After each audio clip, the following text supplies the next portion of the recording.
Inilah yang disebut sebagai norma gender. Kenapa laki-laki dianggap harus kuat dan perempuan harus lemah lembut? Dari mana sih sebenarnya aturan itu datang? Apakah itu benar-benar kodrat atau hasil dari kebiasaan yang diajarkan? Gender adalah peran, sifat, dan harapan yang dibentuk oleh masyarakat untuk laki-laki dan perempuan. Artinya, gender bukan sesuatu yang kita bawa sejak lahir, tapi sesuatu yang kita pelajari sejak kecil. Misalnya, anak laki-laki diberi mainan mobil-mobilan, anak perempuan diberi boneka. Laki-laki dibilang tidak boleh menangis, perempuan harus pandai mengurus rumah. Padahal, tidak ada aturan yang mengharuskan itu. Inilah yang disebut sebagai norma gender.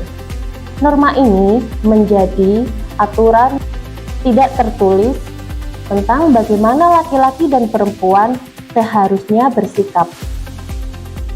Norma ini dibentuk dari berbagai faktor seperti keluarga, agama, media, dan lingkungan. Kebiasaan ini terbawa sampai dewasa, termasuk di tempat kerja. Perempuan dianggap cocok di pekerjaan tertentu. Laki-laki dianggap pantas menjadi pemimpin. Tanpa disadari, ini bisa membatasi pilihan dan kesempatan seseorang. Dari diri sendiri, kita mulai menyerap dan meniru. Saat kita sering mendengar bahwa laki-laki harus kuat dan perempuan harus lembut, lama-kelamaan kita percaya itu sebagai bagian dari diri kita. Dan tanpa sadar, itu mempengaruhi cara kita bersikap. Bagaimana kita memilih, bereaksi, bahkan menilai orang lain.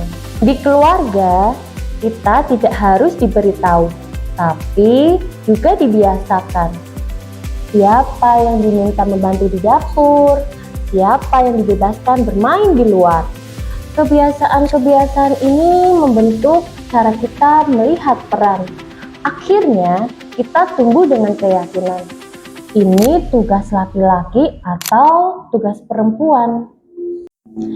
Saat kita masuk ke lingkungan sekolah, teman, tempat kerja, kita mulai menyesuaikan diri. Kita melihat bagaimana orang lain bersikap, lalu kita mengikuti agar diterima. Jika lingkungan menganggap laki-laki harus tegas atau perempuan harus menurut, maka kita cenderung akan bersikap sesuai harapan itu. Lebih luas lagi, ada sistem dan aturan yang ikut membentuk kebijakan, budaya kerja, bahkan cara atasan mengambil keputusan. Semua itu memberi pesan siapa yang dianggap mampu, siapa yang diprioritaskan. Dari situ kita belajar bagaimana harus bersikap agar bisa bertahan atau diterima dalam sistem tersebut. Jadi, cara kita bersikap hari ini bukan semata-mata pilihan pribadi, tapi hasil dari proses panjang.